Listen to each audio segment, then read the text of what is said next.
देवर्षि नारद तीनों लोकों में हरि नाम का नाम जपने वाले सदा आनंद में डूबे हुए महाभक्त हैं। उन्हें देखकर लगता है मानो भक्ति कितना सहज और सरल हो, लेकिन क्या आपने कभी सोचा है कि इस आनंद के पीछे कितनी गहरी वेदना और कितना कठोर अनुशासन छिपा है।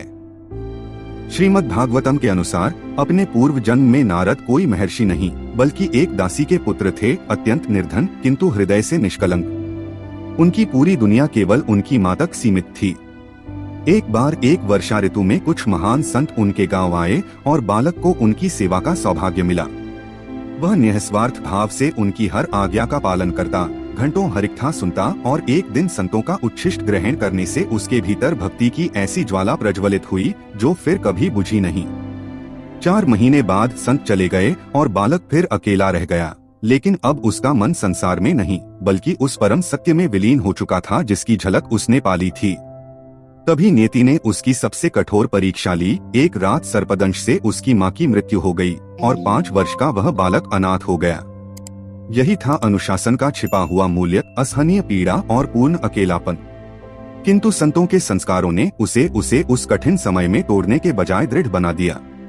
उसने इस दुहक को भगवान की विशेष कृपा माना, क्योंकि उसका अंतिम सांसारिक बंधन भी टूट चुका था।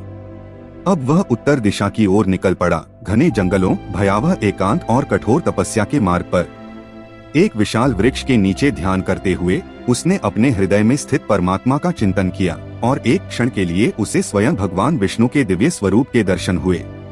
वह आनंद अवर्णनीय था, किंतु अगले ही पल वह दर्शन ओझल हो गया। बालक व्याकुल हुआ, पुनः प्रयास किया, पर वह रूप लौटकर नहीं आया। तभी आकाशवाणी हुई, हे बालक, इस जन्म में तुम मुझे फिर नहीं देख पाओगे। यह झलक केवल तुम्हारी तड़प बढ़ाने के लिए थी। भगवान चाहते थे कि वही विरह, वही तड़प उसका अनुशासन बने।